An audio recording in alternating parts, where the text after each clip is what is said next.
Good morning. पिछले video lecture में हमने calculation of moment of inertia discuss किया था। आज उसी टॉपिक को मैं कंटिन्यू कर रहा हूँ।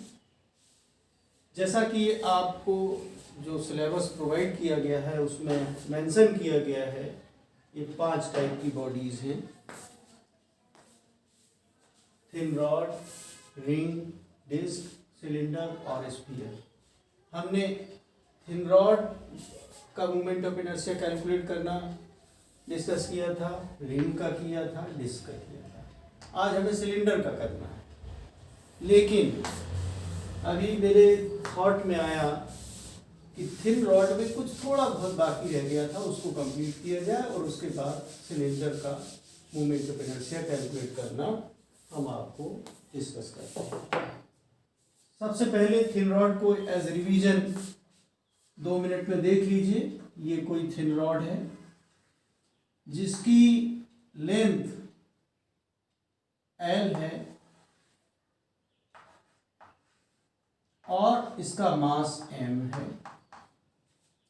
ये एक्सिस ऑफ रोटेशन है जो कि लेंथ के रॉड की लेंथ के परपेंडिकुलर है और सेंटर ऑफ मास से पास हो रही है। और इसका मोमेंट ऑफ इनर्शिया इस एक्सिस के अबाउट हमने निकाला था I =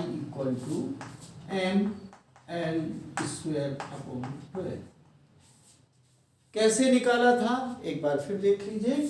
हमने यहाँ पे एक छोटी सी डिफरेंशियल मास जिसकी डिस्टेंस x और इसी मास को हमने dm कंसीडर किया था। और जैसा कि हमने बताया कि मोमेंट ऑफ इनर्शिया की जो डेफिनीशन है, मैथमेटिकल डेफिनीशन है, ऐसी सिचुएशंस में कैलकुलस के फॉर्म में x²। और dm हमने निकाला था, टोटल मास m है और लेंथ L है, तो पर यूनिट लेंथ मास m/L हुआ। dx इसकी जो थिकनेस है या उसकी मोटाई है, हमने dx लेंथ या dx मोटाई कंसीडर करी, तो dm = m/L × dx हुआ था। और हमने लिमिट -L/2 से L/2 लगाई थी। dm को हमने m/L × dx सब्स्टिट्यूट किया था, इंटीग्रेट किया था। इंटीग्रेट करने के बाद ये आ गया था।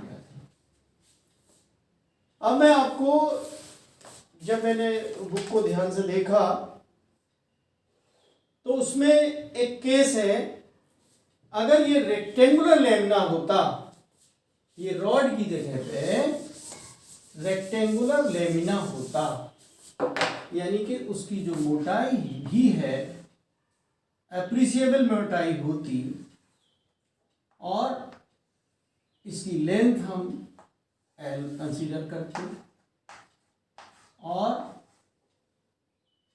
उसकी मोटाई या चौड़ाई विड्थ भी कंसीडर करते, मास पहले की तरह m होता।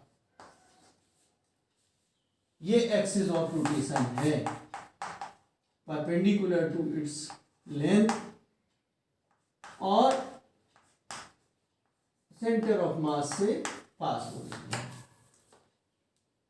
ये मोटाई कुछ भी बनी भी रहती तो भी इसका मोमेंट ऑफ इनर्शिया इस एक्सिस के अबाउट mL²/12 भी आता। यहां तक आपको कोई प्रॉब्लम नहीं होनी चाहिए। इसमें हम छोटी सी dm मास वाले डिफरेंशियल मास कंसीडर करते, x इसकी डिस्टेंस होती, मोटाई इसकी dx होती, बिल्कुल वही प्रोसेस फॉलो करते हुए तब भी इसका मोमेंट ऑफ इनर्शिया mL²/12 ही आता। हम अगर दूसरी सिचुएशन है, अगर इसकी जो स्थिति है एक्सिस ऑफ रोटेशन की ये कर देते, यानी लेंथ के ही अलोंग एक्सिस ऑफ रोटेशन होती, ये एक्सिस ऑफ रोटेशन हो जाती, एक्सिस ऑफ रोटेशन हो जाती, तब इस रॉड का या लेमिना का जो रेक्टेंगुलर है रेक्टेंगुलर लेमिना थिन रॉड, अगर हम रेक्टेंगुलर लेमिना के फॉर्म में होती थिन रॉड, आप बुक में देखेंगे तो आपको सेकंड पार्ट में जहां जिस उपाध्याय में दिया हुआ है movement of inertia of a thin rod है, तो rigid bodies of regular shape में movement of inertia of a thin uniform rod लिखा है, 2 पे लिखा है movement of inertia of a rectangular lamina. इसको आप देख लीजिए, इसका फिगर इन्होंने नहीं बनाया। हम इस सिचुएशन को बजाय अब हमको अगर इस एक्सिस ऑफ रोटेशन के अबाउट मूवमेंट ऑफ इनर्शिया निकालना होता तो बहुत ही आसानी से आप समझ लीजिए। इसमें बुक में फिगर नहीं बना, लेकिन मैं फिगर बना के आपको समझा रहा हूं।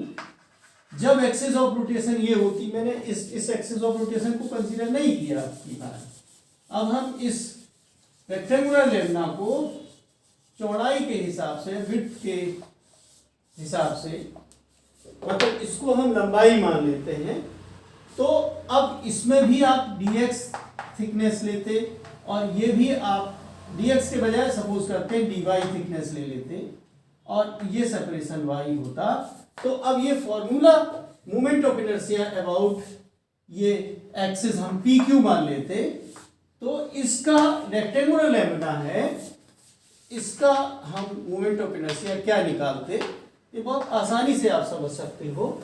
ये फॉर्मूला जो है PQ के अबाउट मूवमेंट ऑफ इनर्शिया हो जाता y² dm। क्योंकि एक्सिस ऑफ रोटेशन से इस डिफरेंशियल मास, भले ही हम ये चौड़ी सी डिफरेंशियल मास बनाते हैं, मैं बार बार आपको रिपीट करना चाहता हूं, ये हम लोग dx का मतलब, डिफरेंशियल का मतलब होता है डेल्टा x टेंड्स टू 0। लेकिन अगर हम इतनी चौड़ी नहीं बनाएंगे तो आपको दिखाई नहीं देगी, आप उसको इमेजिन नहीं कर पाएंगे। You have to imagine that the thickness of this differential mass is tending to 0, इतना कम होता है। तो यहां पे हम y² dm लिखते, और यहां पे जो dm मास आता, मैं डिटेल में नहीं डिस्कस कर रहा हूं, बुक में तो ये फिगर भी नहीं बनाया है। m/l की जगह पे चौड़ाई इसकी b है तो m/b लेते, मास पर यूनिट विड्थ, और मोटाई इसकी dy है, dy से मल्टीप्लाई कर देते हैं। और इसको जब कैलकुलेट करते तो -l/2 की जगह पे लिमिट आ जाती -d/2 से लेके +d/2 तक, क्योंकि अब आपका विजन यू चेंज हो गया, +d/2, और यहाँ y² dm की जगह m/b × dy, और इसको आप m/b बाहर और 0 to b/2 लिमिट करेंगे तो 2 आ जाएगा, तो y² dy यहाँ पे आता है, यहाँ पे 2m/b और y² dy 0 to b/2 होता, और ये हो जाता y³/3, इसका इंटीग्रेशन 0 to b/2। तो अब इसमें आप सब्स्टिट्यूट करिए तो 2m/b, और ये आ जाता b³/8 × 3, तो 2 से ये 4 हुआ, तो इससे स्क्वायर हो गया। फाइनली उसी फैशन में md²/12। ये इस एक्सिस के, इस एक्सिस PQ के अबाउट, मतलब अब ये जो है लेंथ के परपेंडिकुलर ना होके विड्थ के परपेंडिकुलर है। We are evaluating the movement of inertia about an axis which is passing through its center of mass perpendicular to its width, ये वाली width, ये width के परपेंडिकुलर है, तो ये mb²/12 आता है, ये PQ के साथ। अब मैं समझ गए होंगे आप, और मैं बहुत रिपीट नहीं करूंगा, बचा कुछ आप अपने बुक से प्रैक्टिस करेंगे। फिर भी अगर आपको क्लियर नहीं होता, आप कमेंट बॉक्स में जरूर लिख दीजिएगा, मैं बिल्कुल उसी फैशन में पूरा का पूरा डिराइव कर दूंगा। लेकिन मैं एक्सपेक्ट करता हूं जो बच्चे पढ़ने वाले हैं वो अगर बेसिक उनका क्लियर हुआ है तो they can understand the situation. अब देखिए, इसमें एक तीसरी एक्सिस और बनती है थ्योरम ऑफ परपेंडिकुलर एक्सिस का यूज करके। हमने लेंथ के परपेंडिकुलर एक्सिस ली तो ml²/12, इसके अबाउट ml²/12 आ रहा है, और इस एक्सिस के अबाउट mv²/12 आ रहा है। अब हम एक ऐसी एक्सिस सेंटर ऑफ मास से पास हो रही है, भाई आप 3 mutual perpendicular axis of rotation की बात करते हो,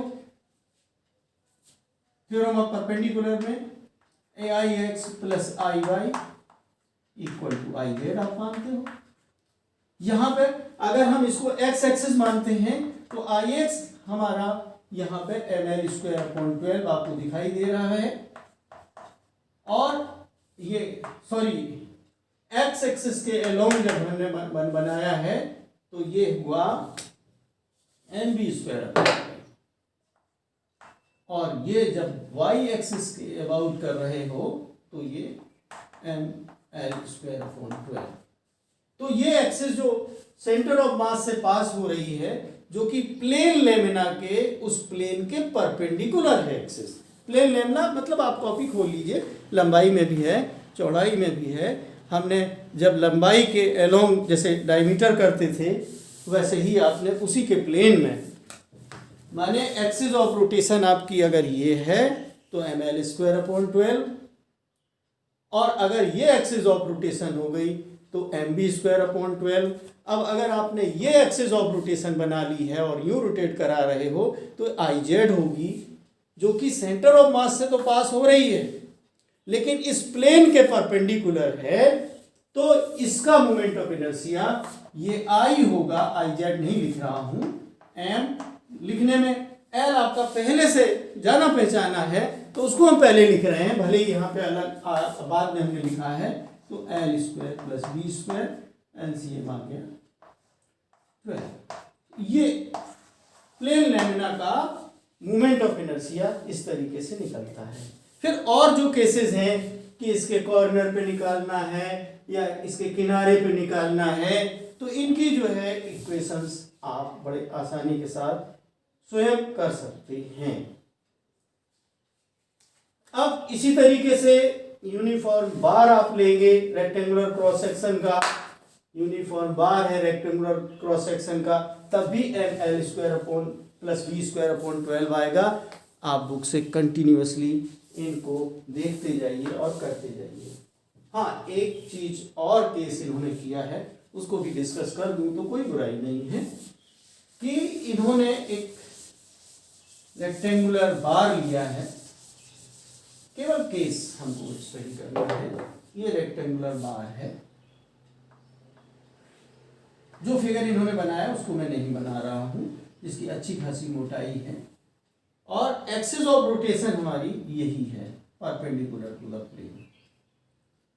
इसके अबाउट जो मोमेंट ऑफ इनर्शिया है, अगर इसकी लेंथ L विड्थ B है, तो इस एक्सिस के अबाउट जो मोमेंट ऑफ इनर्शिया है वो अभी हम लोगों ने I = ml² + B²/12 निकाला है। हम चाहते हैं कि इसके बजाय हम इस एक्सिस के अबाउट निकालें moment of inertia about it's corner, about an axis, about an axis passing through its corner,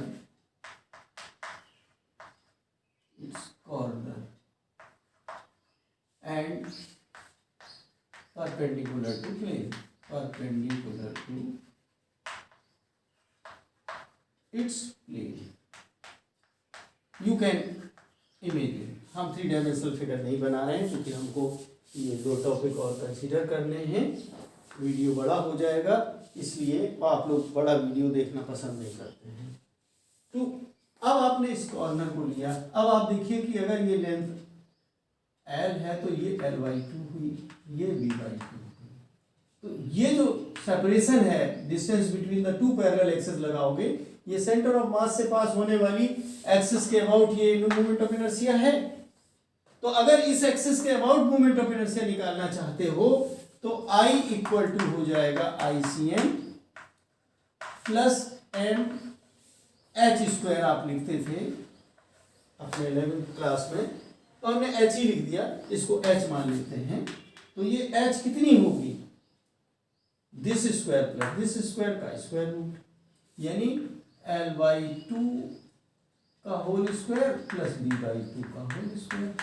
जब हम एच स्क्वायर लिखेंगे तो रूट हट जाएगा, तो ये ICM है आपकी mL square plus B square upon 12 और प्लस m ये हो जाएगी L/2 का whole square L square by 4 plus B square by 4, root हट गया, ये हुई।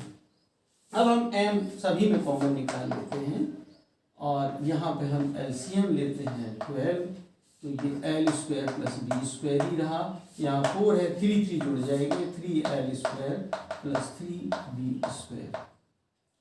अब ये हो गया 3 + 1, ये हमने एरर की थी पिछली बार, तो अब आप उस एरर को, मुझे ध्यान आ गया कि नहीं होनी चाहिए। 3 + 1 4 दोनों ही में आएगा, L स्क्वायर में भी और B स्क्वायर में भी, और नीचे 12 भी आएगा, 3 आएगा, तो इसका जो मोमेंट ऑफ इनर्शिया होगा L square plus B square by 3। इस तरीके से आराम से आप इसका मोमेंट ऑफ इनर्शिया जान सकते हैं। ये जो रिंग है उसको हुक भी कहते हैं, ये आप देख लीजिएगा। रिंग को हमने ऑलरेडी पहले ही डिस्कस किया था। थोड़ा सा मुझे यहाँ पे, क्योंकि आपने पढ़ा हुआ है, स्पीड बढ़ानी पड़ रही है। रेक्टेंगुलर लेमडा वाला पोर्शन बुक से जरूर पढ़ लीजिएगा। हमने अगर पढ़ाया है तो जो ऑब्जेक्टिव टाइप का पेपर आता है तो आपको जो प्रॉब्लम्स हैं उनको समझने में बहुत आसानी होगी। अब हम लोग सिलेंडर लेते हैं, fourth, calculation of moment of inertia of cylinder. For it we consider a cylinder of radius r and length l. Let us consider इसकी रेडियस r है, कितनी है r, लेंथ वही l है, मास m है इसका। हम अगर ये सिलेंडर है, सॉलिड सिलेंडर,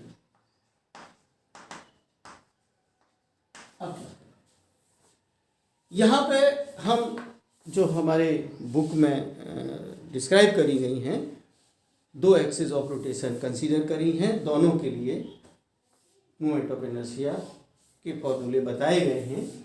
तो पहले हम सिंपलेस्ट लेते हैं about its length, axis of rotation. If ये हमने पी क्यू ले लिया है एक्सिस, तो इसके अबाउट मोमेंट ऑफ इनर्शिया क्या होगा। अब आप जानते हो अच्छे तरीके से कि हमने डिस्क का मोमेंट ऑफ इनर्शिया ऑलरेडी निकाला हुआ है। ये डिस्क होती है और डिस्क के प्लेन के परपेंडिकुलर मास m और रेडियस r हो तो उसका मोमेंट ऑफ इनर्शिया इस परपेंडिकुलर जो एक्सिस बनती है इसके about moment of inertia I equal to mr²/2 होता है। Actually cylinder is a thick और लेंथेंड डिस्क, तो इसके अबाउट इसका भी मोमेंट ऑफ इनर्शिया वही निकलेगा। तो moment of inertia of a cylinder in 2 situations, इसका भी मोमेंट ऑफ इनर्शिया डिस्क की तरह ही, मोटी डिस्क हो गई तो इसका भी I about P Q will be mr²/2 या ½ mr², सीधे ये। तो सिलेंडर का मोमेंट ऑफ इनर्शिया हमें निकालने की जरूरत नहीं है, हम डिस्क का निकाल चुके हैं, तो वही वाला हम यूज करेंगे। और मैं यहाँ पर 2 एक्सिस ऑफ रोटेशन की बात कर रहा हूँ, यहाँ दोबारा लिख देता हूँ, फिर मैं दूसरी वाली निकालता हूँ, उसमें थोड़ा सा कैलकुलेशन है। Moment of inertia of A solid cylinder, एक एक्सिस ऑफ रोटेशन जो है हमने अभी कंसीडर कर ली है about axis number 1 passing through its centre of मास, मैं छोटा करके लिख रहा हूं, ब्लैक बोर्ड हमारा छोटा है। Passing through its centre of mass and along its length. इसको दूसरे ढंग से भी इस एक्सिस को कह सकते हैं cylindrical axis, axis of cylinder. ये एक्चुअली क्या है, एक्सिस ऑफ सिलेंडर भी कहलाती है इसको आप, और axis of cylinder, axis of cylinder. इसका हमने मोमेंट ऑफ इनर्शिया अभी डिस्क वाला ही फॉर्मूला, ये सिलेंडर है, इस एक्सिस के अबाउट अगर इसको रोटेट कराया जाएगा, डिस्क ही तरह है, मोटी डिस्क हो गई है, तो इसका मोमेंट ऑफ इनर्शिया आई वो होगा, ये फर्स्ट पार्ट हो गया m half M R square. अगर m उसका मास है, रेडियस r है, लेंथ से कोई लेना देना नहीं है मोटाई से, इसका कैलकुलेशन हम ऑलरेडी कर चुके हैं। अब मैं जो असली वाला है स्फीयर को हम बाद में ले लेते हैं, स्फीयर को भी यहाँ से मिटा देते हैं। दोबारा फिगर बना रहा हूँ, लेंथ के परपेंडिकुलर जो एक्सिस होती है उसके अबाउट मोमेंट ऑफ इनर्शिया क्या होगा, ये हम निकालने जा रहे हैं। ठीक है, ये है एक cylinder, solid cylinder, axis of rotation ये है, लेंथ इसकी L है, इसका एक किनारा -L/2 पे है, दूसरा +L/2 पे है, मास इसका हमने m लिया है, और इस एक्सिस के अबाउट मोमेंट ऑफ इनर्शिया जो कि सेंटर ऑफ मास से पास हो रही है, इसी निश्चित एंगुलर वेलोसिटी ओमेगा से रोटेट कराना चाह रहे हैं। तो इसके लिए आपको करना क्या पड़ेगा कि एक पतली सी जो डीएम मास हमें कंसीडर करते हैं, यहाँ पे एक बिल्कुल पतली सी डिस्क ही कंसीडर करनी होगी। ये डिस्क है इसकी मोटाई की, इसका मास हम कह रहे हैं डीएम है, और इसकी जो रेडियस होगी वो आर ही होगी, और टोटल मास m है, लेंथ L है, तो mass per unit length of the cylinder, mass per unit length जैसा उसमें करते थे बिल्कुल वही कहानी, लेंथ इक्वल टू m/L, इसकी थिकनेस dx है और इसकी डिस्टेंस यहाँ से x है, जैसा कि हम थिन रॉड के केस में मास लिए थे, बिल्कुल वही सिचुएशन है बस, लेकिन हमारा बहुत आसान तरीका हो गया कि इसमें डिस्क हमको दिखाई दे रही है, डिस्क के रूप में। एक जैसे कि आप कोई खीरा काटते हैं, एक पतली सी स्ट्रिप निकालते हैं तो वो डिस्क नुमा निकलती है, वो डिस्क ये dx थिकनेस की है, और इसकी डिस्टेंस जो है एक्सिस ऑफ रोटेशन से x है। अगर टोटल मास पूरे खीरे का बढ़िया सा यूनिफॉर्म खीरा मान लीजिए सिलेंडर को, तो वो जो है उसका मास पर यूनिट लेंथ m/L आएगा। तो mass of the disc in thickness dx will be equal to, बहुत एक्सप्लेन करके नहीं लिख रहा हूं, आप इतने समझदार अब हो गए हैं, पिछले केसेस कर चुके हैं, m/L इंटू dx, बहुत सिंपल सी बात है, m/L इंटू dx। तो अब इसका जो मोमेंट ऑफ इनर्शिया है हम निकालने जा रहे हैं। यहां पे हम क्या करेंगे, इसका जो मोमेंट ऑफ इनर्शिया डिस्क का होता है इस एक्सिस के अबाउट, अगर ये एक्सिस ऑफ रोटेशन होती डिस्क की, तो क्या होता है इसका मोमेंट ऑफ इनर्शिया, ये आप अच्छे तरीके से जानते हैं कितनी होती है। डिस्क का आपने मोमेंट ऑफ इनर्शिया पढ़ा है, इस एक्सिस के अबाउट आई होता है mr²/2।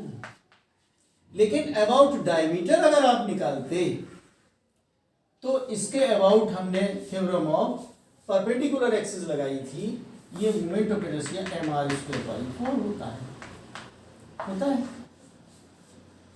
यहां पे जो एक्सिस ऑफ रोटेशन हमने सिलेंडर के लिए कंसीडर की है,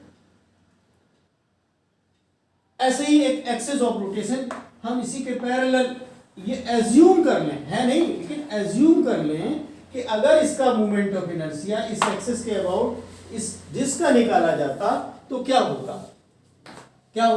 मास इसका सिलेंडर का मास नहीं है, इसका अपना मास है जिसको हमने निकाला है m/l × dx, ये इसका मास हुआ। लेकिन रेडियस r है तो इसकी r²/4 लिखेंगे। ये मोमेंट ऑफ इनर्शिया इस डिस्क का होता है, इस मोमेंट का मोमेंट ऑफ इनर्शिया डिस्क का होता है।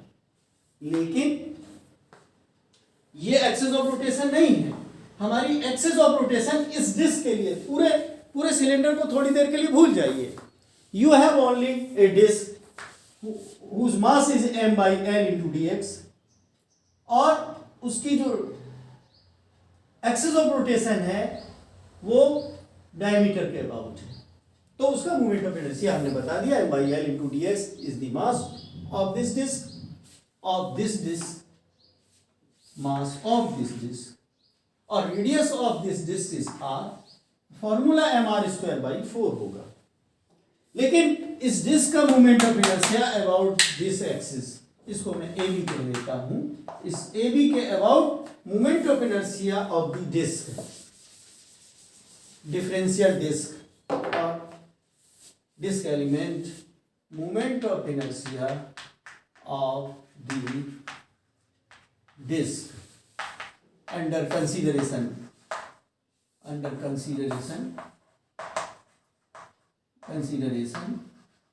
ब्रैकेट में लिख सकते हो as shown in the figure, as described in the figure. मैं अपनी ओरिजिनल लैंग्वेज जो भी हमें सामने दिख रही है उसको यूज कर रहा हूं, और आप जो नोट्स बनाते हैं आप वो किस बना सकते हो, लेकिन बेटर यही होगा कि आप अपनी भी बुद्धि लगा के सेंटेंसेस को चेंज करने की हैबिट डालें, तो इससे आपका ब्रेन और डेवलप होगा। तो एज डिस्क्राइब्ड इन फिगर, तो moment of inertia of the disc under consideration about its diameter क्या होगा? ये जो हमने लिख रखा है वही मैं दोबारा लिख देता हूं, क्योंकि हमें इसके अबाउट नहीं चाहिए, हमें थ्योरम ऑफ पैरेलल एक्सिस पे लगानी पड़ेगी, equal to m/l × dx × r²/4। now moment of inertia of this moment of inertia of this disk about axis AB क्या होगा? I इक्वल टू इसके बाद, ये सेंटर ऑफ मास से पास होने वाली इसके लिए है, और ये उसके पैरेलल एक्सिस हो गई, तो सेंटर ऑफ मास से पास होने वाली, पहले तो मैं फॉर्मूला लिखता हूं तो ज्यादा क्लियर होगा, प्लस m, और इनके बीच की डिस्टेंस कितनी? x square. ये आप मेन मान के चलिए, ये इसके पैरेलल एक्सिस, चूंकि डिस्क हमने कंसीडर ये की है, थोड़ी देर के लिए हम भूल गए कि कोई सिलेंडर हमने कंसीडर किया है, we are considering the disc at the moment. तो mx², ICM is m/l × dx × r²/4। अब मैं m की जगह पे, ये m टोटल मास नहीं आएगा, यहां भी m/l × dx ही होगा, ये भी होगा m/l × dx और × x। ये मोमेंट ऑफ इनर्शिया इस डिस्क का हुआ इस एक्सिस के about. IAB. But our target is to determine the moment of inertia of the whole cylinder about the axis AB, which is perpendicular to its length and passing through the center of mass of the cylinder. Now you consider the whole cylinder. अब इसके लिए क्या करोगे? बहुत आसान है. ऐसी जो अभी आपको हमने खीरे का एग्जाम्पल दिया था, सारी जितनी आपने काट काट के डिस्क छोटी छोटी सी इमेजिन करी हैं, उनको सबको मिला दीजिए, खीरा बन जाएगा. तो उसका हमें मोमेंट ऑफ इनर्शिया निकालना है. ये ऐसी डिस्क कहां से कहां तक फैली है? यहां से लेके यहां तक, यानी -L/2 से. तो IAB of the cylinder for the cylinder, the given cylinder. मैं छोटी भाषा लिख रहा हूं, आप बुकिश लैंग्वेज अपने हिसाब से इस्तेमाल कर लीजिए, जिससे में समझ में आ जाए उतनी भाषा में लिख रहा हूं, बोल रहा हूं. तो IAB जो होगा वो यही होगा, m/L × dx r²/4. मैं इकट्ठा कर देता हूँ m/L/dx, एक बार बार दोबारा करने के बजाय यहाँ इकट्ठा कर देता हूँ.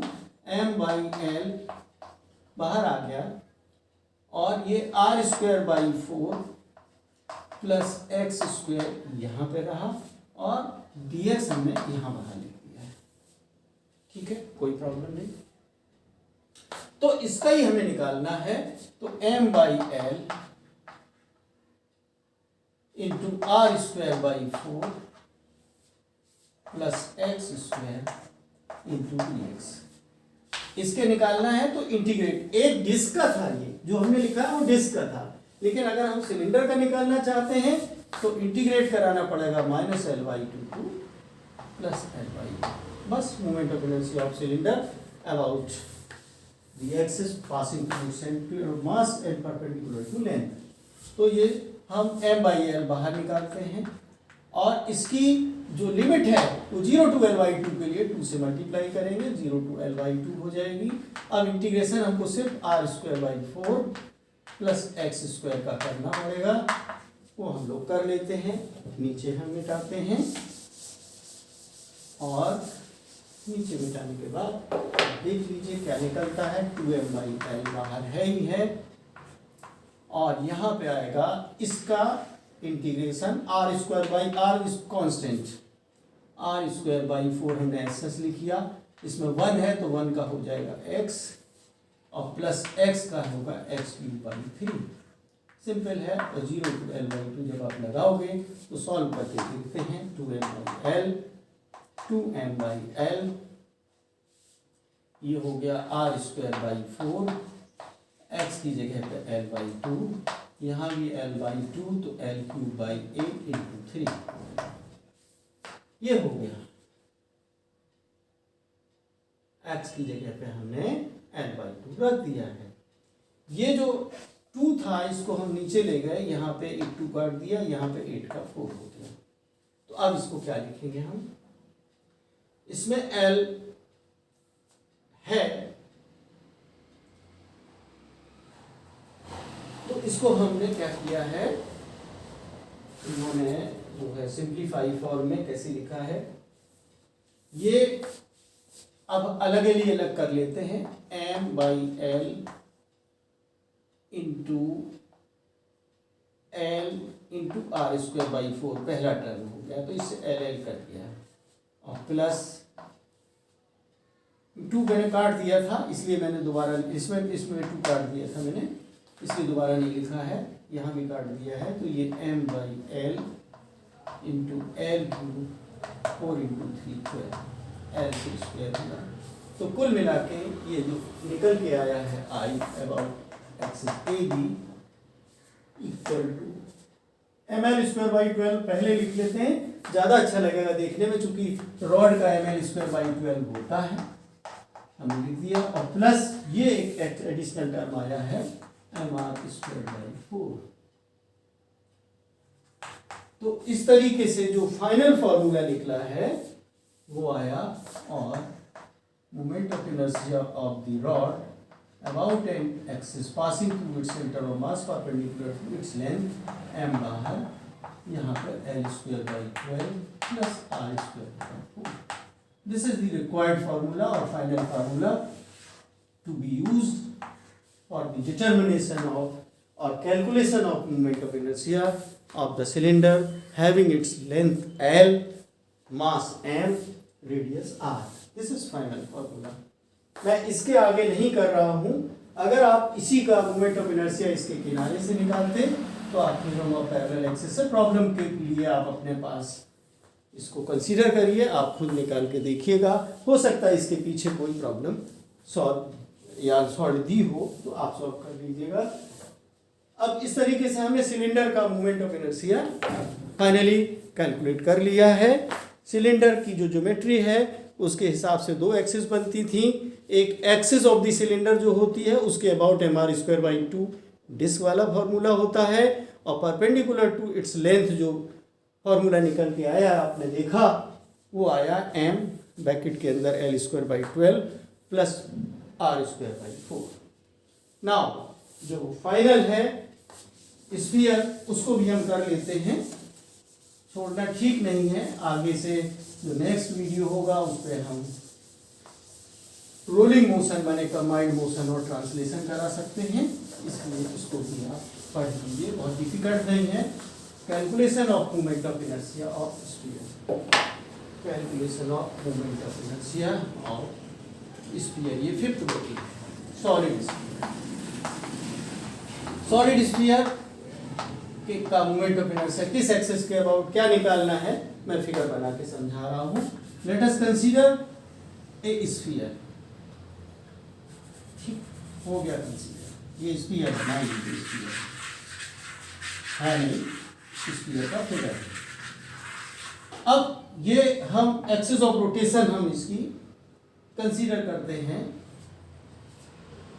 इसका डायमीटर ले लेते हैं एक्सिस ऑफ रोटेशन. ये एक्स एक्सिस ही ले लेते हैं. ये हमारी जो एक्सिस है वो एक्स एक्सिस हो गई. चलिए जो बुक में बनी है मैंने वही नोटेशन कंसीडर कर. अब इसकी मास आपको कंसीडर करना होगा. सब बॉडीज में करते रहे. Let us consider the mass of this solid sphere is m, जो जिस मटेरियल की बनी हो. थ्योरेटिकल जो डिस्कशन है मास को आपको कंसीडर करना ही होगा. इसकी रेडियस भी कंसीडर करनी होगी. हमने रेडियस भी कंसीडर कर ली. ये रेडियस r है. अब सबसे बड़ी चीज ये है कि आप इसको बना हुआ कैसे एज्यूम करेंगे. इसके लिए हम एक पतली सी डिस्क नुमा यहां पे स्ट्रिप काटते हैं. काट लिया हमने स्ट्रिप. अच्छा आप पोटैटो लेते हैं, आलू लेते हैं, आलू की चिप्स आप कंसीडर कर लीजिए कि चिप्स पड़ी हुई है. आपको इमेजिन करना आसान होगा, इसलिए मैंने आप कल्पना कर सकते हो, इमेजिन कर सकते हो कि ये चिप्स है. अगर इसकी चिप्स की डिस्टेंस इस सेंटर से x है तो इस चिप्स की जो रेडियस निकलेगी आपको ये इसके यहाँ पे आपको यहाँ पे यूनिफॉर्म नहीं दिख रहा होगा चूंकि कर्व्ड होता है.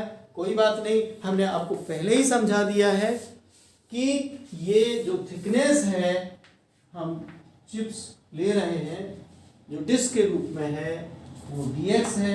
और dx का मतलब होता है कि उसकी जो मोटाई है वो टेंड्स टू 0 है. तो ये अंतर जो दिख रहा है मैग्नीफाई करके अगर हम इतनी मोटी ना बनाते तो आपको दिखाई नहीं देती डिस्क. तो डिस्क का अस्तित्व बनाए रखने के लिए इतनी मोटी दिखाते हैं. इसमें कोई बहुत ज्यादा अंतर नहीं है.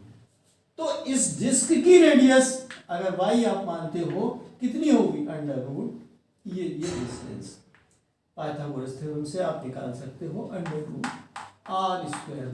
- x². ये हो गया. सिंपल सी बात है. अगर इसकी density of this sphere material rho मान लेते हैं. तो अब आप ये देखिए कि वॉल्यूम इस डिस्क का कितना निकलेगा. डिस्क का मतलब मोटा cylinder. Volume of the cylinder, volume of the disc under consideration, जो हमने कंसीडर कर ली है अंडर कंसीडरेशन, इससे बात पूरी हो जाती है कंसीडरेशन। ये इसका जो वॉल्यूम होगा, डिस्क क्या होती है, सिलेंडर होता है, पाई आर इसकी लेंथ एल हो, आर रेडियस हो, तो आप कहते हो पाई आर स्क्वायर एल होता है। तो इसकी क्या है, निश्चित रूप से पाई, और इसकी रेडियस क्या है, ये under root r square minus x square, तो इसका होल स्क्वायर करोगे तो रूट हट जाएगा, r square minus x square.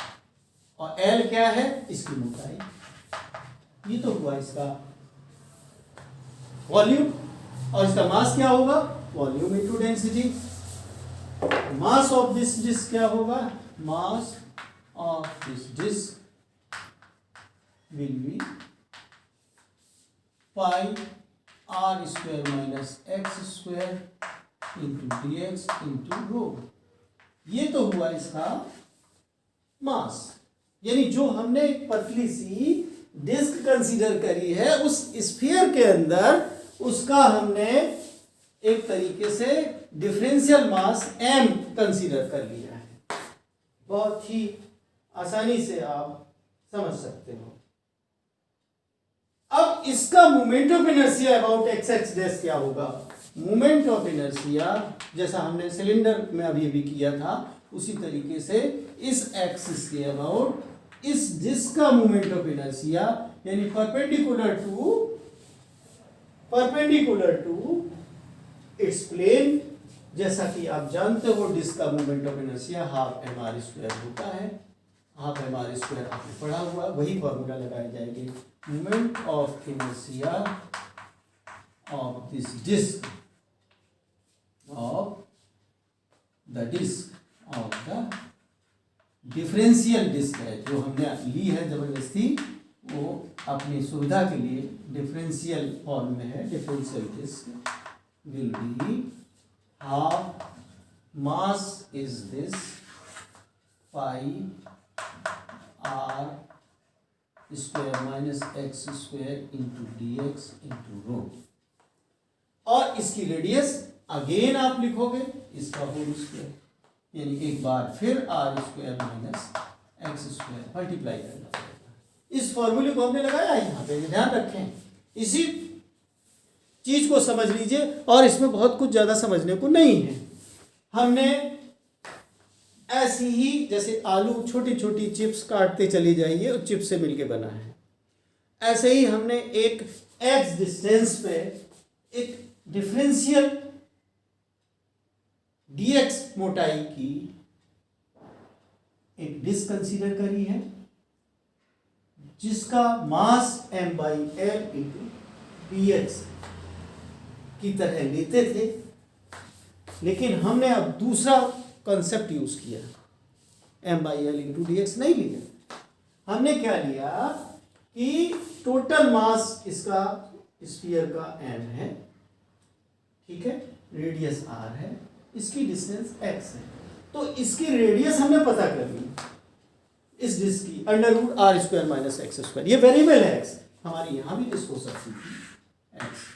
ऐसी पतली पतली डिस्क आप इसी से मिलके बना हुआ पूरा स्फीयर आप एज्यूम कर सकते हो। ऐसी पतली पतली कहाँ से कहाँ तक है, माइनस आर से लेके प्लस आर तक, जिसको हम लिमिट बाद में लगाएंगे। तो आप ये समझ लीजिए ऐसी ही डिस्क फैली हुई है, उनमें से एक डिस्क जो कि एक्स में हमने दिखाई है, एक्स डिस्टेंस पे, जिसकी रेडियस हो जाएगी under root r square minus x square. इसका हमने डेंसिटी भी रो कंसीडर कर रखी है, तो हमने इसका वॉल्यूम निकाला। अब कि इसमें स्फीयर के केस में डिफरेंशियल मास निकालने का तरीका बदल गया है बस। तो pi r square minus x square into d x into rho, इसका डीएम हो गया, यही डीएम है। इसको हम क्या कहेंगे, डीएम, ये हमने पहले ही शो कर रखा है। और इसका जो मोमेंट ऑफ इनर्शिया होगा, ये इसकी रेडियस के स्क्वायर से हाफ एम आर स्क्वायर लगाओगे तो ये रेडियस है, स्क्वायर रूट में लिखिए, इसका होल स्क्वायर में बस रूट हटेगा, दोबारा आ गया। इस तरीके से इसका मोमेंट ऑफ इनर्शिया ये हुआ, ठीक है, ओके, कोई प्रॉब्लम नहीं। मैं ऊपर वाला पार्ट मिटाई दे रहा हूँ, धीमे धीमे से आप 2 लाइन में अभी आपको सब समझ में आ जाएगा। तो मोमेंट ऑफ इनर्शिया ये आया, इसको सिंप्लीफाई करके और अच्छा सा लिख लेते हैं, half pi rho r square minus x square का होल स्क्वायर, 2 बार आ गया ना, डी एक्स, ये half pi rho r whole square लिखा तो r to the power 4 plus x to the power 4 minus 2 r square x square, ये तो हो गया बस। A square r to the power 4, b square मैंने दोबारा किया माइनस 2ab, ये इस तरीके से हो गया। हमने हाफ पाई रो पहले से लिख दिया, हाफ पाई रो, dx हमने बाद में लिख दिया है ब्रैकेट के बाहर। तो इस तरीके से ये आ गया जाके इसका moment of inertia of the disc. तो हेंस मोमेंट ऑफ इनर्शिया पूरा लिखते हैं, क्योंकि फार्मूला अब फाइनल निकल रहा है तो खुशी खुशी लिख लेते हैं, moment of inertia of therefore, है ना, हेंस लिख ही दिया है, of the solid sphere under consideration, और given जो भी है जिसका हमने रेडियस r और मास m, डेंसिटी रो कंसीडर कर रखी है। तो I इक्वल टू हो जाएगा, ये जो एक्सप्रेशन है ये एक डिस्क के मूवमेंट ऑफ इनर्शिया का, इसी को लिखते हैं half pi rho r to the power 4 plus x to the power 4 minus 2 r square x square into d x.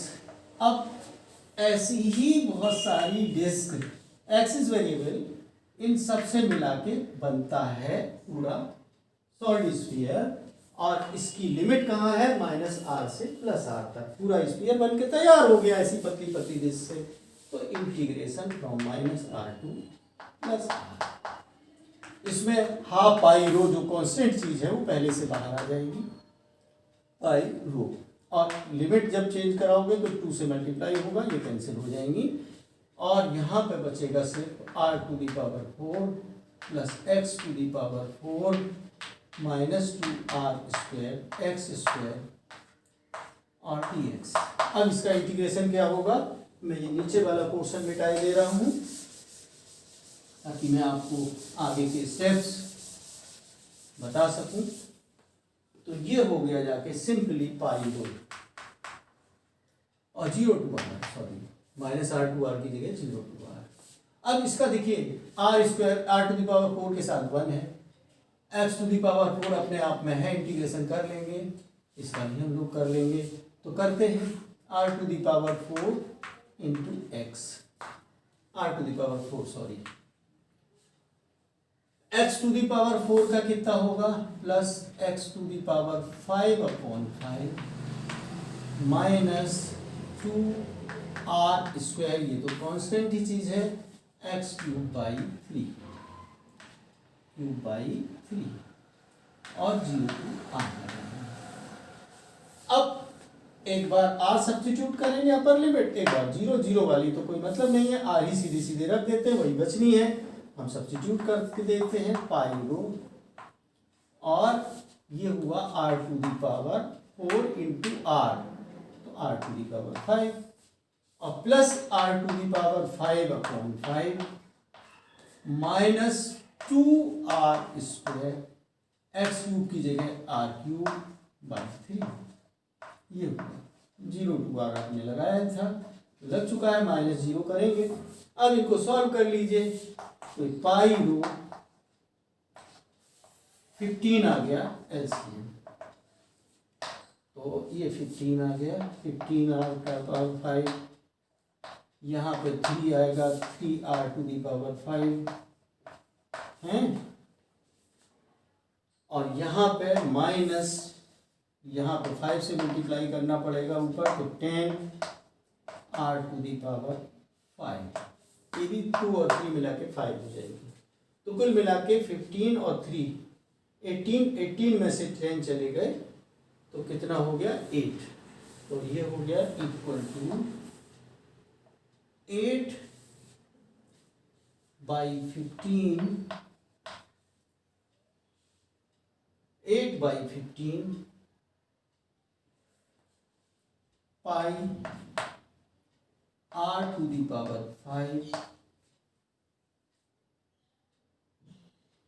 रो।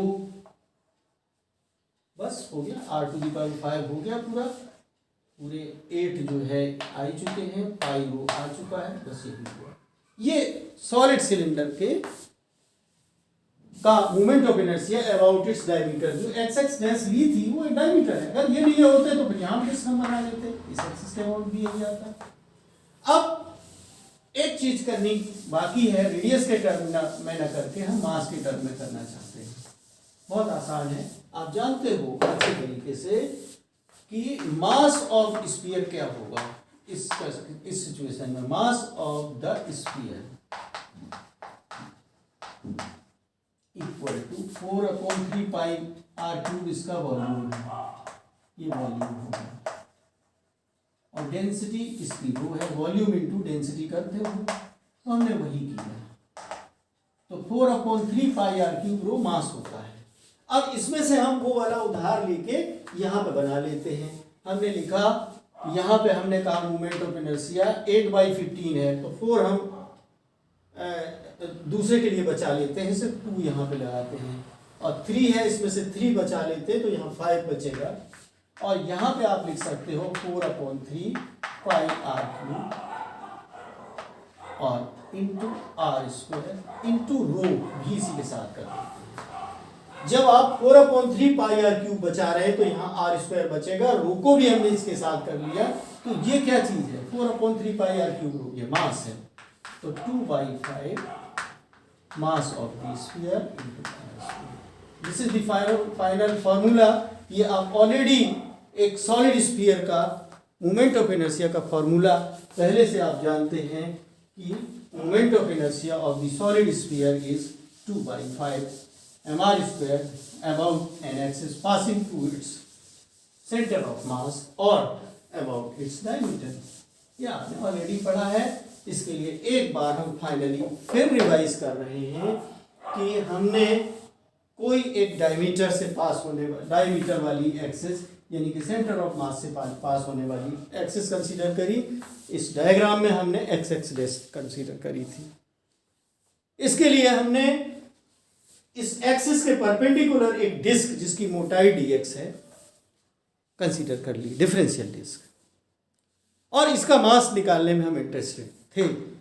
वो फंडा जो हमने सिलेंडर में यूज करा था उसी सिलेंडर वाला ही फंडामेंटल या बेसिक यूज करना है। हमने देखा कि ये x डिस्टेंस पे है सेंटर से, इसकी रेडियस r है, तो इस डिस्क की जो हमने dx थिकनेस की कंसीडर करी थी उसकी रेडियस निकाल ली। अब इसके जो परपेंडिकुलर टू डिस्क जो रेडियस होती है, मतलब एक्सिस होती है, जो सेंटर ऑफ मास से पास होती है, इसका मोमेंट ऑफ इनर्शिया ही निकाल लिया, हाफ mr², यानी m/l इंटू dx, और इसकी रेडियस का स्क्वायर था r² - x²। ये डिस्क का मोमेंट ऑफ इनर्शिया निकल आया था। अब जब इसका डिस्क मोमेंट ऑफ इनर्शिया निकल आया तो हमें अब निकालना था, पूरी ऐसी डिस्क को कंसीडर करना था। ऐसी डिस्क कितनी है, हमने इसी को -r/r वो कर दिया था, क्या कहते हैं, इंटीग्रेट कर दिया था। ये तो मास था, ये तो मास है। इसकी जो डिस्टेंस है वो हमने फिर कंसीडर करी कि भैया ये तो डिस्टेंस हमें लेनी पड़ेगी, वो हमने ले ली थी और हमने सॉल्व कर दिया है। That is final. हाँ, एक चीज और कहना चाहते हैं कि थ्योरम ऑफ पैरेलल एक्सिस से किसी भी डिस्क का सॉलिड स्फीयर का मोमेंट ऑफ इनर्शिया निकालना है तो moment of inertia of A solid sphere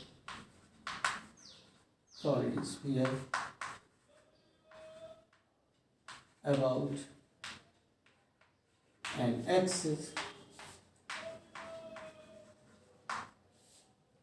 pass touching its surface,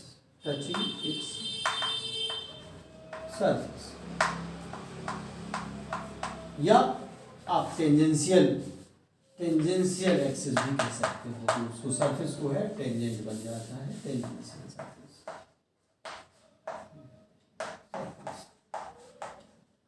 tangential axis, ठीक, ये करेंगे। तो उसमें ये आर डिस्टेंस है, इसके अबाउट हमने निकाल लिया है r इक्वल टू 2/5 mr²। तो इसके अबाउट जो होगा वो होगा ICM प्लस इनके बीच के सेपरेशन mr²। तो आप ये देख लीजिए कि ये 2/5 mr² है और प्लस mr² है, तो ये 7/5 mr² होता है। एप्लीकेशन भी एक तरीके से आपने थ्योरम ऑफ पैरेलल एक्सिस का यहाँ पे करके देख लिया है। मुझे लग रहा है वीडियो अब ज़्यादा बड़ा हो रहा है, मुझे यहीं रोक देना चाहिए। इसका जो समरी है इसको फिनिश करके हम रोटेशनल मोशन को नेक्स्ट वीडियो में आपसे डिस्कस करेंगे। Thank you very